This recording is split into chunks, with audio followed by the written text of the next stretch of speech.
Welcome to Proline. It's Wednesday here in Las Vegas, March 8th, and we're doing the show this week. Dave Cokin is sick. I've been sick for 3 weeks with this, I don't know what you call it, the Vegas crud or whatever it is. Doctors say there's a couple 100,000 people that have this. It's not the flu, and it's not a cold, but boy, I tell you, it knocks the hell out of you. Dave has been doing really well, as have I. I'm on a 24-8 college basketball run, including 2-1 with the games of the year last Saturday, cashing with North Carolina and New Mexico. I also have been 2-0 with my high rollers. That would be Colorado and Notre Dame. I have a 3-pack of NBA totals available online at jimfeist.com. And it's important you go to jimfeist.com frequently for great information and great deals. 3 totals for $25. That's right. Plus, you can take advantage of my tournament special through April 4th for $49 just by calling my offices at 866-546-9467. John, I know you had some things to say about Dave's record. Yeah, Dave's on a terrific run with these exclusive plays, 16-5-1. Big champ play on the Utah Utes over the weekend. If you want to get Dave's selections, a week of hoops, along with his Pros versus Joe's newsletter, you call Dave's offices, $49. Get you all of that at 855-472-2577. We talk about the March Madness, and we all think of it's the NCAA, the CBI, the CIT, the NIT. In reality, there's better opportunities right now with these conference tournaments. We don't know the matchups day to day. So the team wins or loses today, it creates the matchup for tomorrow. And usually they're playing back to back to back to back. Sometimes as many as 4 games in 4 days. Many times it's 3 games in 3 days. So you got to remember these kids are kids, they're college students, 18 to 22 years old. It's been a long time since I've been 18 to 22 years old, but I remember I had an abundance of energy back in those days, and I could go all night and go all day and go all night again, and it was a fun time in life. And those days are gone. The energy disappears as you age, but these kids are excited. The adrenaline's going, and it's really exciting right now. And I'm going to get into some details about that. But there's a poll question every Monday on our social media network. We post a Proline poll question and announce the results right here on the show. This week, we asked, who's going to win the Big East? And this is interesting because it brings up one of the issues I have later on. Villanova, Butler, Creighton, and Seton Hall were the likely choices. The winner, 52% chose Villanova, 25% said Seton Hall, 16 Butler, and 8 Creighton. My discussion point on this, John, Villanova knows that they're going to be in the tournament, and they know they're going to get a #1 seed. So I don't know that Jay Wright, who's the head coach there at Villanova, in case you don't know that, is going to be as excited about pressing the issue here to win this. Now, granted, it's a feather in your cap when you win your own conference tournament. However, there is the issue of trying to save some legs and the energy of this big event. Butler has beaten Villanova twice this year, which is kind of unusual. Butler's style, they're kind of like, Butler is like Villanova Part 2. They play very similar. They don't have the same level of talent, and of course don't have the championship. But a few years ago, Butler was, a Final Four team a couple of times, and they're good. Creighton, of course, has had some injuries, and they've had a little bit of an up and down year, but still very good. Seton Hall has come on strong. I'm not surprised by the answer, but I disagree with it because I think the motivation, even though you may be right statistically and odds-wise, saying 52% are saying Villanova, I think there's a better bet if you're going to bet this tournament, and I would probably bet on Butler to win it because I think they're going to want it more. and I think they'd be willing to put out a little bit more to get there. Yeah, this Villanova team, 28-3, defending champs. So there is some sense among the public that they're kind of like the Gonzaga of this conference. They're always here, they dominate. And that's not the case. This is a more evenly matched conference. And with this time of the year, I look at two things. Number one is defense, and another thing is something that you taught me, and that is who's hot right now, not who was hot a couple months ago. And the team that fits both that criteria would be the one that the public only puts 16% of the vote in, and that's the one you mentioned, Butler, too. Tremendous defensive team, third in the Big East in points allowed. They're also third in scoring, so you got a balanced team. They're playing well, 5-2 run. They beat Villanova twice, as you mentioned, very recently as a +10 dog. So, yeah, I would agree with Butler, too. And do you know who won the Big East tournament a year ago at this time? It wasn't, who was it? Let me think about that a second. Who won the Big East tournament a year ago? Was it Seton Hall? Yes, it wasn't the team everybody thinks. Villanova, they played Seton Hall in the title game, and Seton Hall upset them 69-67, and that's common with these tournaments for various reasons, which you mentioned. Well, yeah, we know that not all the number one seeds are going to win these tournaments because, the other teams are good too. Sometimes they have double revenge, usually on a neutral court or a semi-neutral court at least. So you get situations where one basket, you take a basket or give the other team a basket, it's a 4-point swing. And then it comes down at the end of the games. We all see how the end of these games are played out. If the team can't hit their foul shots at the end of the game, a lot of things can change right there. So I'm not looking for all the number one seeds to win. I know that's not going to happen. I mean, another one we could talk about would be Kansas. They're a number one seed. They're going to be a number one seed in the tournament. They just played pretty well, very well, at Oklahoma State. I lost that game. That was the only loser I had that day. I think it was 5-1 and lost that one play. But they shot 55% from the field in that game. They're not going to do that all the time. And they're a thin team. When I say thin, they're not deep. They have Frank Mason, who's a lot of people say the best guard in the country. I don't know if that's the case, but he is very, very good. But still, to win the conference tournament, then go to the NC2As as a number one seed, yeah, they get a bye in that situation. But these number ones can go down. So look for value if you're going to play who's going to win the conference tournaments, because you're not going to make very much if you pick a Villanova or a Kansas. The odds are stacked against you. You're not getting true value. Look for a few long shots. Put a $10 or $20 bill on it. If you want to ask any questions, wagering questions, go to ProlineTV.com. Drop us a question, and we'll answer that question and get right back to you. Plus, if you get on there, you can subscribe, and we'll get you 7 days of plays for free. Now, you can also go to Proline TV and get a week of service for free on me. Plus, go to JimFeist.com for free stats, articles, videos, and my free fast facts and plays from the nation's top handicappers, including Dave Cokin, who is out sick today.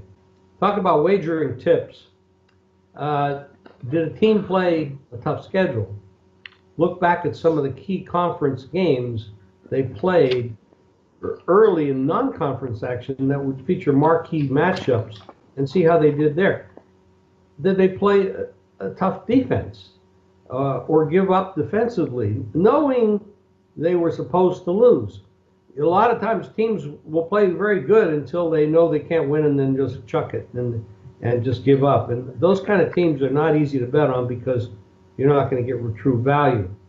How teams played in those step-up games can give you a clue in March as to the toughness. I'll give you an example. Last night we had Gonzaga last night as one of our best plays, and they played St. Mary's.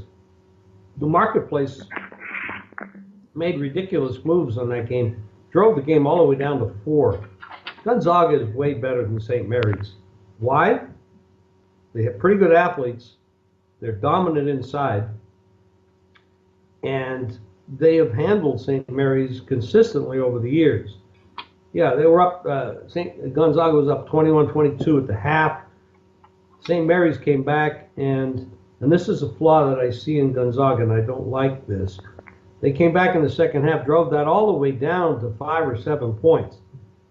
Gonzaga just, they chucked it in the second half, and then, of course, they turned it around and pulled away. That kind of intensity by Gonzaga is not going to work for them when they go up against some really good teams. Teams that know how to play a full 40 minutes. I'm going to say it right here. I know Gonzaga might get a #1 seed. They are not tournament ready. And I know they have played good teams throughout the year. In the beginning of the year, they played some tough clubs. But because they play a soft schedule all year long, from that point on, in conference tournament, the only decent team they really play is St. Mary's. I'm not going to knock them for the one game they lost to BYU. They just had a flat night. But they're not tournament ready. They don't know how to play 40 minutes against a real good quality team that's not going to give up. They have the talent. I'm not so sure that they have the coaching, because even the players toughen up when they play a tough schedule, and the coaches toughen up when they have to coach against a tough schedule. I don't think Mark Pugh or this Gonzaga team is ready to go very far in the tournament. They're going to get upset. Familiarity, John, you want to take this one? Yeah, that's something I look at, and it's easy too in this conference tournament play because the teams have played each other at least one time and maybe two. And what's important about that is I like to look at totals. So how do these teams play? If you get an up-tempo team facing a team that likes to slow the pace down, well, look at those first two games. What did they do? Oftentimes it's split with the home team controlling the pace, but sometimes the slow-paced team will able to slow down an up-tempo team. Not just this season, but in past years too. And that's something that stands out. And you take teams like Duke, North Carolina, and UCLA and Arizona. Those teams love to run the court, bomb away from long range, and score plenty of points. You'd think that if they meet in tournament play, it's going to be high-scoring games and over the total. Well, the 4 games that they played each other this season combined 2-2 as far as over and under, and that's common because the odds makers will adjust it to a higher number. Plus, these teams are also, all 4 of them, are very good defensively, and that's something that you'll notice when you look back at the earlier games as far as long-range shooting percentage and field goal shooting defense, not just teams that go up-tempo. So that's something that I get out of looking at this tournament times, Jim. Excellent point. One of the slowest, the best defensive teams in the country is Virginia. And recently, I think they held North Carolina to 43 points. In a game. So defense matters, and if you don't know how to play against a team that plays defense, you're up the creek. History, a lot of times history doesn't matter in these tournaments because they're not facing teams that they've played before, and home road differential also doesn't matter very much because they're not playing on the other team's court. They're neutral courts, or at least they're supposed to be neutral courts. And this year, interesting enough, you got some tournaments that are in different cities like Brooklyn and Washington, D.C. Conferences have moved their games. This is going to change things a lot. And keep in mind one thing. When a team has a bye, and then they have to play a team that played the night before, in a venue that they never played before, the team that played the night before might have an advantage. Yes, they might be a little tired and the fatigue factor weighs against them, but being that they're only 18 to 22-year-old kids, they got the momentum off the win. They also have the history on that court now. They've played there. The sight lines that they have to shoot and the backdrop and everything else, they know it, and the teams they're playing who sat the day before do not. So that could be an interesting advantage for the teams that you might think might be fatigued. They may not be. So we talked a lot about defense and teams like that, but you look at the defense, the rebounding, the schedule, all the things that you look for, even in football, the strength of schedules and stuff like that. That all matters. And there's some interesting matchups. K-State against Baylor. Yeah, we got a Big 12 game here as Kansas State playing Baylor from the Sprint Center in Kansas City. And, you like to talk about teams, how are they playing lately? Well, both these teams have been struggling the last month. Baylor at one point was #1 in the nation, only 5-5 the last 10 games, 4-6 spread run. And Kansas State worse, 4-8 straight up, 4-7 against the spread. As far as tempo is concerned, it's pretty clear what's going to happen in this game. Neither team likes to run. They love to focus on playing great defense. Kansas State on a 4-1 run under the total. They prefer a slower pace. And then Baylor, #1 in the Big 12 in points allowed, the #1 in field goal shooting defense, the only team under 40% shooting. When these teams face, the underdog is 18-7-1 against the spread. So I'm going to have to look at a defensive game here. Baylor 9-3 under the total in Big 12 play. And then you got Indiana and Iowa. Talk about a reversal of teams. These teams love to run the court. A lot of young talent, but boy, the defense is a total afterthought between these teams. They played once this season. It was an overtime game, but still it was a shootout, 96-90. Yeah, there's plenty of offensive talent to score points, but I can't imagine these teams making deep runs in the tourney because neither cares much about defense. Indiana #2 in the conference in scoring, but they're not winning games. 2-8 run, 4-5-1 against the spread. They come in off of a spread win, but they're only 15-35 against the spread in that situation. Iowa's playing better, but you also have 4 freshmen, so this is kind of a learning curve for them. And head-to-head, Indiana just hasn't matched up at all well with Iowa, 7-17 against the spread. So I have to look at an offensive game, Jim, but a lot of points, too, in that one with no defense. Well, you're right, John. There's some interesting games coming up. Not only today, but we could talk about a little bit major conference stuff that you might want to talk about. The Atlantic 10. I'm seeing some early numbers with Davidson favored over LaSalle. That game's in Pittsburgh, and then Fordham plays George Mason, and Mason is 3. Davidson's 4.5 over LaSalle. Creighton, interesting. This game's in New York. Creighton's 3 over Providence at the moment. Marquette, same stadium, New York, Madison Square Garden. Marquette is 2.5 over Seton Hall. Of course, the Villanova and Butler, their matchups haven't been determined yet. Indiana is 2, the game you just talked about. Indiana is 2 over Iowa at the moment. These lines will move. And Michigan is 6.5 over Illinois. The matchups in the Atlantic Coast Conference, the matchups for North Carolina, Louisville, Florida State, and Notre Dame are not yet determined. However, at the half, we do have Miami of Florida 30. Well, no, this is actually in the second half now with 1 minute gone in the second half. Miami of Florida is 36-31 over Syracuse. And Miami of Florida was a slight favorite going into that game, 1.5 or 2. There's another game here, Western Kentucky, who's a 4 or 5 point favorite in that game. They're in the first half. It's 21-20 San Antonio. And Coastal Carolina is up 36-31 over South Alabama. There's games, this is why I say this is such a great time of year.